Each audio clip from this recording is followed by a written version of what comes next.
First at 9 this Tuesday, the 11th of February 2025. Power struggle.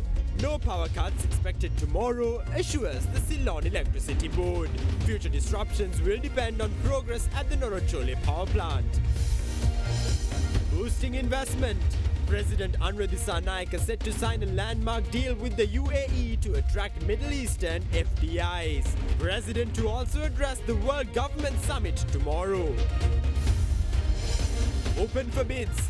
Government invites expressions of interest from investors for the expansion and modernization of the Sapugaskanda oil refinery complex.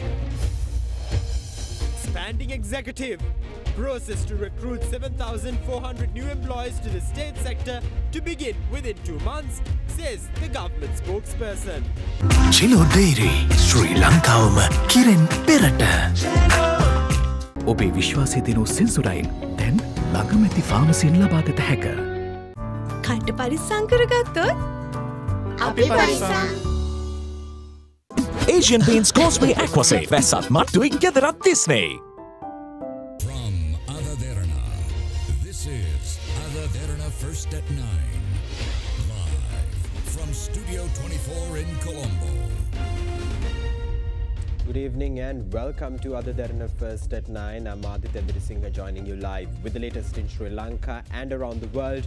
Brought to you by the only Sri Lanka media network to rise to the pinnacle across all media platforms, recognized as the best by every survey and beloved by the people. Now in your top story tonight, the Ceylon Electricity Board says that there will be no power interruptions tomorrow as it will be able to meet demand, which is expected to reduce with tomorrow being a Poya holiday. However, the state power supplier says that it will take at least 4 days to restore the functionality of the Norachole coal power plant, with all the generators of the crucial power plant currently being out of service. Accordingly, the possibility of further power interruptions after tomorrow will be determined by how promptly the Norachole power plant can be brought back online. As a result of the system imbalance caused by Sunday's island-wide power outage, all 3 generators of the Norachole coal power plant were out of commission. The deficit of 900 megawatts prompted by the Norachole power plant going offline could not be satiated by other power sources. The national power requirement last night was recorded at 2,376 megawatts, of which 45.8% was generated through crude oil, 42% through hydroelectric power, 8.2% through solar, and 3% through wind. Accordingly, due to its inability to meet power demand, the Ceylon Electricity Board had to resort to 1.5-hour power cuts yesterday and today. The island-wide power interruptions were implemented between 3:30 p.m. and 10 p.m. under 4 categories. However, the CEB says that there will be no power interruptions tomorrow as it will be able to meet demand, which is expected to decrease with tomorrow being a Poya holiday. However, the state-run power supplier said that it will take several days to restore the functionality of the Norachole power plant. Norachole බලාගාරය තමයි අපේ පද්ධතියේ තියෙන ශක්තිමත්ම බලාගාරය. The Norachole power plant is our most powerful. However, it cannot be turned on or off at short notice. There is a valve which controls the high steam pressures created when the plant shuts down, and once it has been used once, it has to be replaced. That is why it takes about 4 days to restore the Norachole power plant back to functionality after a sudden shutdown. The possibility of further power interruptions after tomorrow will be determined by whether the generators of the Norachole power plant can be repaired promptly.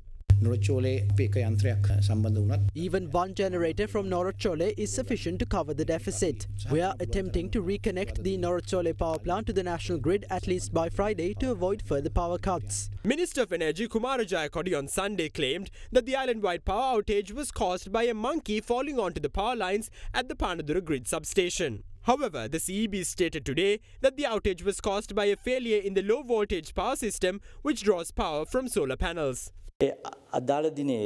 On that day, a failure in the low voltage system caused the solar panels connected to it to be disconnected from our system. The ensuing imbalance couldn't be controlled by the remaining power supply system under the control of the Control System Center, and that is what caused the outage. Union Assurance. Welcome to Cinnamon Life, South Asia's biggest entertainment hub, where awe awaits. චන්දුරුසුමේ කාගෙන්ම අපේ සිග TV සඳහා සුපිරි deal. Sadaharita Plantations Limited, celebrating 22 years of your trust. Don't waste time. Start your degree with pending A-level results this February with our partner universities. Call ACBT on 0117 699 499. Now, the power cut saga also heated up political discourse within the nation, with many politicians across the political spectrum expressing strong opinions on the matter. This nationwide blackout was not caused by a monkey. The national grid depends significantly on renewable energy. Usually, demand drops during the weekends and other holidays. This prompted a mismatch between the electricity generated and consumed. Officials presented 12 proposals to fix this issue through a letter dated the 12th of November 2024. However, the incumbent Minister of Power took no decisive action. He left it up to luck. Why did he do so? Considering the CEB system controls, it is impossible for a monkey to cause an island-wide blackout. These rumours might be enough to please voters, but the truth is different. We spent a large sum of money to transform the manual system control, which was in Dematagorda previously, to a computerized system control in Palavatta. We now have the technology to bring power plants online and offline automatically. The nationwide blackout was caused by failing to manage the system in Palavatta. There is no point in criticizing previous governments if they can't properly manage the system. Corrupt politicians who fail to connect renewable energy to the national grid, now speaking of monkeys causing blackouts, is ridiculous. This grid imbalance is an issue that existed for a long time. When solar and renewable energy is included into the grid, an imbalance occurs. We need to induce a huge transformation in the national grid to accommodate renewable energy. This government will have to do it. We have inherited a country layered with landmines. A mine can go off whenever we try to take a step forward. The country we inherited is not developed, nor does it have policies or an efficient state sector. The incumbent government cleaned the parliament of the corrupt and filled it with highly educated and qualified professionals. Those with PhDs and doctorates took office as cabinet ministers. What did the Minister of Power, who calls himself an engineer, say as soon as the power went out? He said a monkey falling onto the transmission lines at a substation caused the power cut. Even the LTTE, who wreaked havoc island-wide, were not able to induce a national blackout. However, a single monkey could. Statements made must be done so responsibly. Making contradictory statements caused the entire country to be embarrassed in front of the entire world. The government must proceed by rectifying their mistakes. They must get rid of their opposition mindset. They must not lie to the public. They must tell the truth and provide a solution in that regard. The incumbent government secured power by claiming that they have an agenda and a plan for everything. They have still not been able to provide an explanation of how the power cut occurred. They say that a monkey caused the power cut, while officials claim otherwise. The CEB spokesperson claims that mismanagement under the previous regime caused the power cut. The present government was vested with a 2/3 majority precisely because the previous administration was bad. If there is a technical issue, the government must publicly declare that. Why are they lying to the public? This government is not able to purchase paddy at the certified price and release it to the market, much less build and operate a power plant. We cannot expect a long-term power generation expansion plan from them. Is this a government? Power cuts are normal. We cannot control power physically. We cannot prevent power cuts which are caused by imbalances in capacity. We believe we can manage this in future.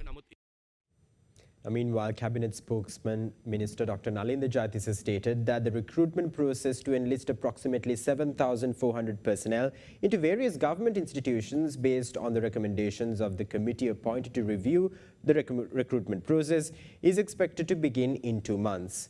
He made this announcement during the Cabinet briefing today. He also claims that the government has initiated discussions to amend the Online Safety Act. නිවාස ගිනිගත් දේශපාලඥයින් සඳහා විවිධාකාරයේ තමන්ට හිතු ආකාරයට තක්සේරු කරගෙන මුදල් ලබාගෙන තිබෙනවා කියලා. මේ ගත්ත මුදල් තක්සේරු කරලා තියෙන නිවැරදි ක්‍රමවේදයක් අනුව වැඩිපුර මුදල් අරන් තියනවා නම් රජය ගන්න ක්‍රියාමාර්ගය මොකක්ද? අපේ රටේ මෙවැනි ආකාරයේ හානියක් සඳහා වන්දි ලබා දීමේ ක්‍රමවේදයක් There were no established guidelines in our country on how to compensate individuals in such situations. Even in cases of natural disaster, the compensation provided to victims for totally damaged property was 2.5 million rupees. However, in this instance, district and divisional secretaries along with appraisers were summoned to parliament by the then chief government whip Prasanna Ranatunga. Typically, victims in such situations cannot summon appraisers and give advice. Some divisional secretaries have stated that they faced intimidation during the valuation process. Additionally, there is another list of local government representatives involved. The government plans to investigate the valuation process and compensations awarded. තක්සේරුව සහ වන්දි ලබා දීම පිළිබඳව විමර්ශන කටයුතු කරන්න. දාදිනේ තුල සිදු පාඩුව පිළිබඳව තක්සේරුවක් කරලා තියෙනවා රජයේ පැත්තෙන් කොහොමද මේ වෙන්නේ? දැනට විදුලි There is no official report by the Ceylon Electricity Board yet. However, an investigation is underway to assess the losses and identify weaknesses in the system. පිළිබඳව දැන් මේ අවිචෝදක කාර්යාලය අපේ අරමුණ කුමක්ද? මේක ඇත්තට මම හිතනවා අපේ රටේ යුක්තිය පස්සෙලීමේ ක්‍රියාවලියේදී I believe this will be a significant step forward in ensuring justice in our country. While the Attorney General's Department will continue its operations, we expect the Independent Prosecutor's Office to function with a broader scope and deliver justice more effectively. The establishment of the Independent Prosecutor's Office does not mean the Attorney General's Department will be abolished. Instead, this initiative aims to enhance efficiency and provide justice to the public. The investigation into the murder of late veteran journalist Lasantha Wickramatunga is still ongoing. We are committed to delivering justice expected by the public. ඔබ බලාපොරොත්තු වෙන යුක්තිය අපි ඉෂ්ට කරනවා. ඔබතුමාගේ ප්‍රතිපත්ති ප්‍රකාශනයේ තිබුණා ත්‍රස්තවාදී වැළැක්වීම පනත සහ සමාජ මාධ්‍ය වර්ධන පනත අහෝසි කරන්න හෝ සංශෝධනය කරන්න ඔබතුමාලා මැදිහත් වෙනවා කියලා. ඒ සම්බන්ධව සාකච්ඡා කරලා තියෙනවා. We intend to abolish the Anti-Terrorism Act. Discussions regarding amendments to the Online Safety Act have begun. While we have no intention of continuing the Anti-Terrorism Act, we must introduce an alternative legal framework to address national security concerns. This is why the process is taking time. ඔබතුමා සඳහන් කළා මේ රාජ්‍ය සේවයට 7400ක ප්‍රමාණයක් බඳව ගන්නවා කියලා. එතකොට ඔබතුමාලා සැලසුම් කරලා තියෙනවද මේ 7400ක ප්‍රමාණය බඳවගන්නේ කොයි වකවානුවේද? ඒ වගේම මේ රාජ්‍ය සේවයට මේ ප්‍රමාණය බඳවා ගැනීම වැයබර දරන්න පුළුවන්ද රජයට? තනතුරෙන් තනතුර These සලකලා are essential recruitments based on designated priorities. The selection process is being conducted according to an established priority framework and has been approved by a committee chaired by the Prime Minister's Secretary. Before implementation, we must secure approval from the Department of Management Services under the Ministry of Finance. Once this approval is obtained, the recruitment process will commence within about 2 months. බඳවා ගැනීම කටයුතු කරගන්න පුළුවන්කම ලැබෙවි. වීමිල දී ගැනීමේ වැඩපිළිවෙල දැන් අකණ්ඩව ක්‍රියාත්මක වෙනවා. නමුත් රජයේ සහතික මිලට වී ලබා දීම සම්බන්ධයෙන් ගොවින්ගේ අකමැත්තක් මැසිවිල්ලක් නැගෙනවා. රජයට තොග අඩුවීම තුළ පෞද්ගලික අංශයට තරංකාරීත්වයක් දෙන්න පුළුවන්ද? පෞද්ගලික අංශයෙන් කීයට වීමිල දී ගත්තත් The government certified price will remain unchanged regardless of the prices offered by the private sector. If farmers receive higher prices from private buyers, that is okay.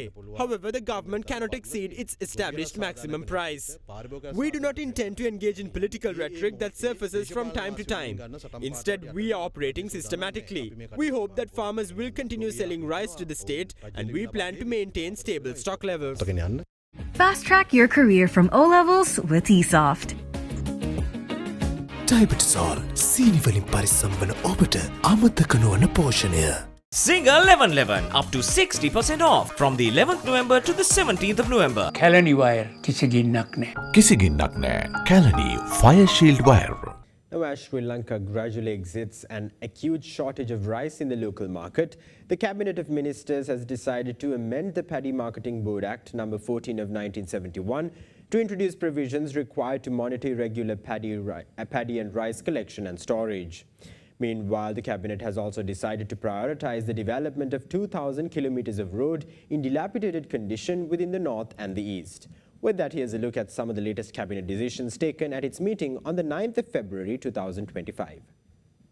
The Cabinet of Ministers has deemed imperative the digitalization of documents of the National Intellectual Property Office, hailing it as an essential step to administer and empower intellectual property with the objective of improving the efficiency, accuracy and access of the National Intellectual Property Office of Sri Lanka. Under the digitalization program, more reliable, fast and user-friendly intellectual property services are expected to be provided, such as the introduction of online registration, electronic filing and record-keeping systems, digitalization of documentary records, and the introduction of an online communication platform. The World Intellectual Property Organization has agreed to provide a technical and service grant valued at 70.2 million rupees for the implementation of the project. Accordingly, the Cabinet of Ministers has approved the proposal presented by the Minister of Trade, Commerce, Food Security and Cooperative Development to implement the project on the digitalization of documents of the National Intellectual Property Office of Sri Lanka and to sign a cooperation agreement with the World Intellectual Property Organization for obtaining the said grant. The Cabinet of Ministers has also identified the need to ease the functioning of the Employee Provident Fund, Sri Lanka's largest pension fund worth 4.2 trillion rupees with 21.5 million member accounts and 77,000 actively contributing employers. The Cabinet claims that the EPF must be equipped with an information technology system capable of handling a large number of user accounts and data, along with the capacity to process larger transactions efficiently. According to the Cabinet of Ministers, a project has been initiated in 2021 under the Financial Sector Modernization Project of the World Bank Group for the creation of a new Employee Provident Fund management system. The Cabinet further revealed that the planning and preparation of required specifications under the consultation of PricewaterhouseCoopers Private Limited in India have already concluded. Consequently, the Cabinet has approved the proposal presented by the President, acting in his capacity as the Minister of Finance, Planning and Economic Development, to select an integrator for the implementation of the proposed project. Furthermore, considering the dilapidated condition of several roads in the country's north and east, the incumbent government has decided to prioritize the development of 1,500 kilometers of roads within the northern province and 500 kilometers of roads within the eastern province, representing every divisional secretariat division. The Cabinet reveals that insights of the public community-based organizations and local government institutions will be obtained to select roads for renovation, while approval of the relevant divisional coordination committees and district coordination committees will be obtained for the recommended road list. Accordingly, the Cabinet of Ministers granted approval to the resolution submitted by the Minister of Transport, Highways, Ports and Civil Aviation in this regard.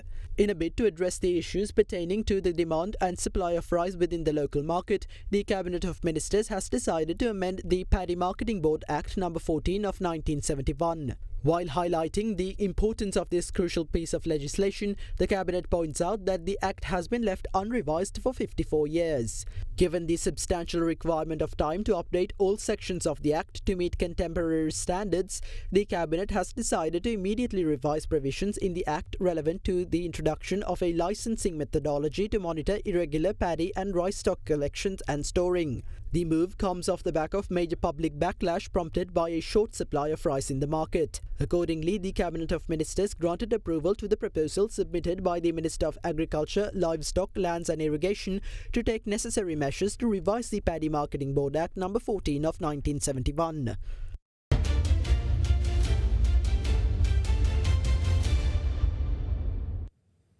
Up next, President of the National Chamber of Exporters, Jayantha Karunaratne, expresses his expectations out of Budget 2025.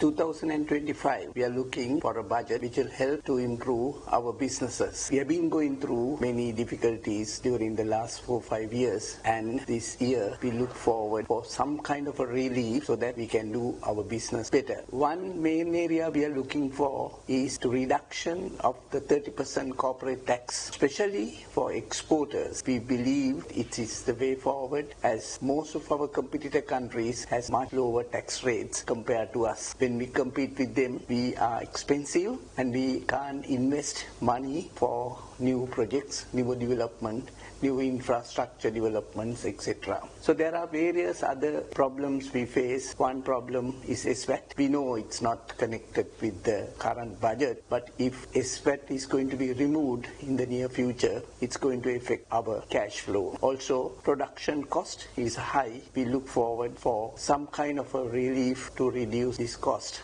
We need to push or encourage exporters to export more so that we will get better income for the country and also tax can be collected.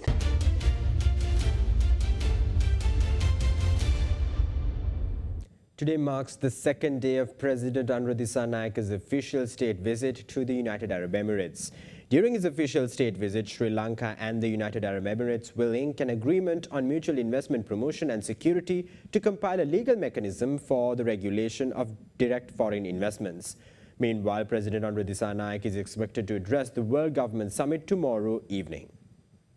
Themed Shaping Future Governments, the World Government Summit 2025 commenced today in Dubai, the United Arab Emirates. This summit brings together governments, international organizations and other leaders across the globe to foster international cooperation and identify innovative solutions for future challenges. President Anura Dissanayaka, along with his delegation, arrived at the Dubai International Airport yesterday afternoon to participate in the World Government Summit 2025. Upon arrival, the delegation, including the President, was warmly welcomed by the Minister of State for Foreign Trade of the UAE, Dr. Thani bin Ahmed Al Sayudi. Meanwhile, today, President Anura Dissanayaka attended the plenary session of the World Government Summit 2025. The President, who is also expected to engage in several strategically significant bilateral meetings during the summit, met with the chairman of the Master Investment Group, Sheikh Abdullah bin Mohammed Al Kazimi. During the meeting, the two parties discussed modes of strengthening economic and investment cooperation between Sri Lanka and the UAE. Meanwhile, on the sidelines of the World Government Summit 2025, President Dissanayaka met with the CEO of Dow Jones, followed by a meeting with Colombian President Gustavo Petro. Subsequently, President Anura Dissanayaka engaged in bilateral talks with former Prime Minister of the United Kingdom, Tony Blair. Similarly, during a bilateral meeting with the President and the Prime Minister of Pakistan, Shehbaz Sharif, the two parties exchanged views on key issues of mutual interest. Followed by the bilateral talks between the Chief Executive Officer of Oracle, the President also met with Prime Minister of the State of Kuwait, Sheikh Ahmed Abdullah Al Ahmed Al Sahab, this evening. President Anura Dissanayaka, who is currently on a 3-day visit to the UAE, will address the World Government Summit tomorrow evening. Meanwhile, during the President's state visit to the UAE, the two countries will enter into an agreement on mutual investment promotion and security to compile a legal mechanism for the regulation of foreign direct investments. This proposed agreement has already been approved by the Cabinet of Ministers.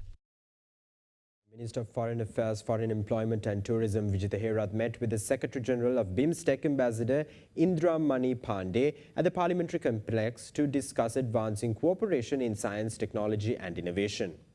The discussions have focused on health and human resource development. Sri Lanka's Ministry of Foreign Affairs, Foreign Employment and Tourism stated that Ambassador Pandey also briefed Minister Herath on the upcoming BIMSTEC summit scheduled for from the 2nd to the 4th of April this year in Bangkok and expressed anticipation of Sri Lanka's active participation and support. Additionally, both parties reviewed the progress for the BIMSTEC Technology Transfer Facility, which is to be established in Colombo. Welcome back. You're joining Ada Derana, Sri Lanka's most trusted news source. Now, reports have surfaced claiming that Hungarian-American billionaire George Soros received funding from the US Agency for International Development to destabilize the governments of several countries, including Sri Lanka.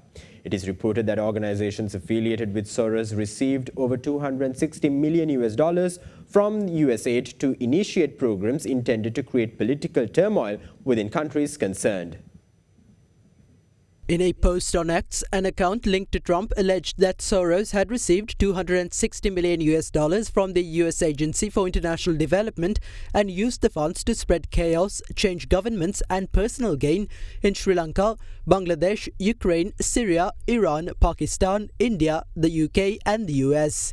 Reports indicate that over the past 15 years, USAID granted more than $270 million to organizations affiliated with Soros. One such organization, the East-West Management Institute, which partnered with Soros' non-profit organization Open Society Foundations, had received USAID funding.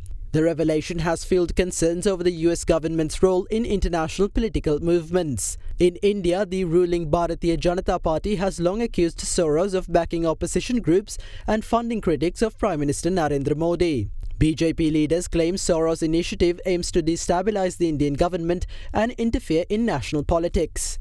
Elon Musk, the head of the newly formed Department of Government Efficiency, has supported Trump's administration in highlighting USAID's financial backing of what they call woke and controversial projects. If you look at what has just taken place with respect to some of the investments that have been made on another agency, it's absolutely obscene, dangerous, bad, very costly. I mean, virtually every investment made is a con job. There's nothing of value to anybody unless there's a kickback scheme going on, which is possible.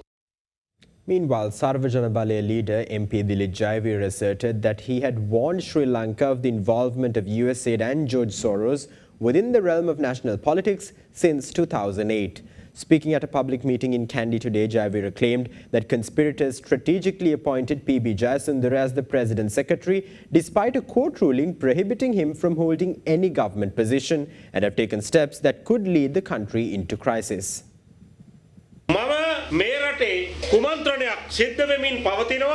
I informed former President Mahinda Rajapaksa of a conspiracy influenced by global political forces and advised him to be cautious in January 2006, as I recall. I specifically warned him to be careful of PB Jayasundara.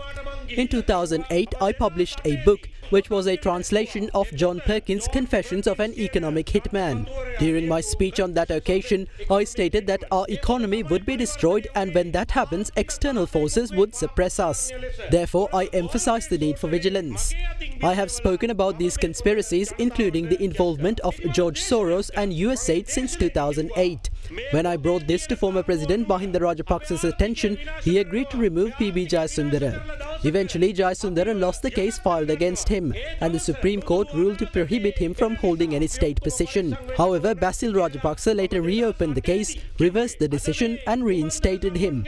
Isn't this proof of a conspiracy?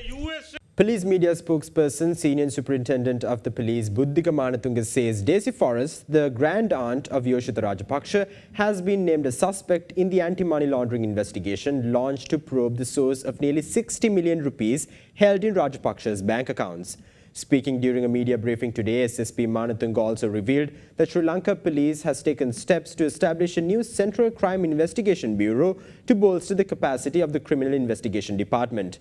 Meanwhile, the Sri Lanka Police has dismissed 17 personnel over the use of narcotic drugs.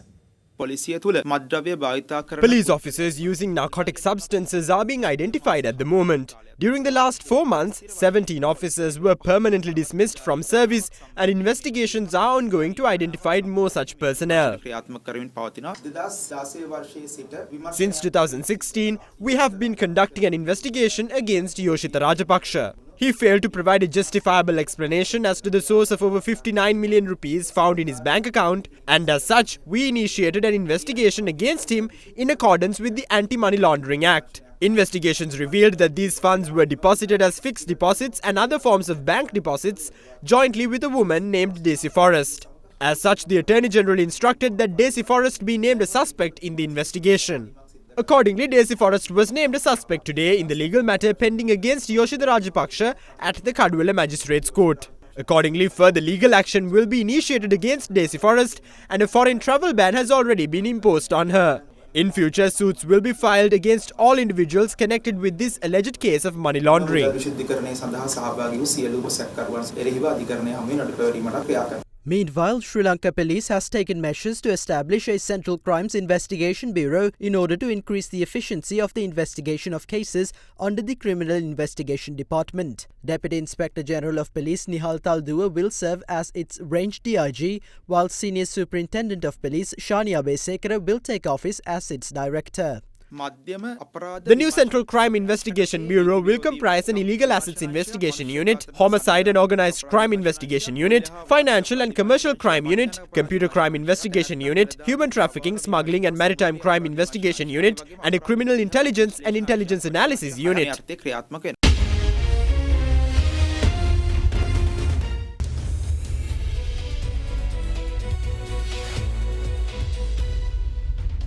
welcome back. Now, the government has decided to call for expressions of interest to select suitable investors for the development and expansion of the Skanda oil refinery complex. This decision was made following the Ceylon Petroleum Corporation's unsuccessful effort to modernize and upgrade the Skanda refinery to meet market demand.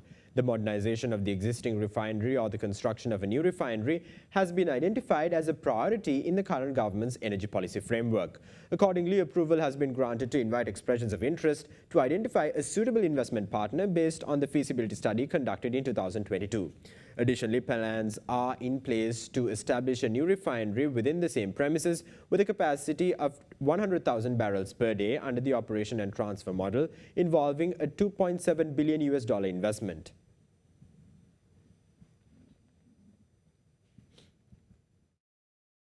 Now, in other business news, the Colombo Stock Exchange closed in red today as a result of price losses in counters such as Hat National Bank, Sampath Bank and DFCC Bank, with turnover crossing 2.3 billion rupees. The all-share price index dropped by 1.33%, settling at 16,345.30 points, while the S&P Sri Lanka 20 index declined by 1.35% to 4,892.46 points. Meanwhile, the banking sector was a top contributor to market turnover, followed by the capital goods sector. Foreign participation in market activity remained at subdued levels, with foreigners closing as net sellers.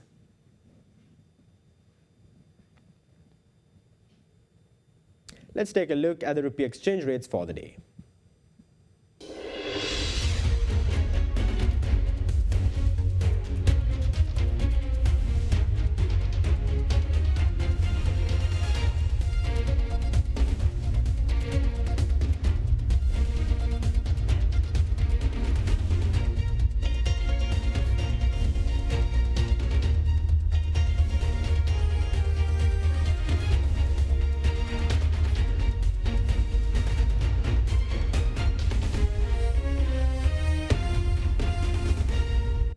That's all the news we have for you tonight. Thank you. Have a great night.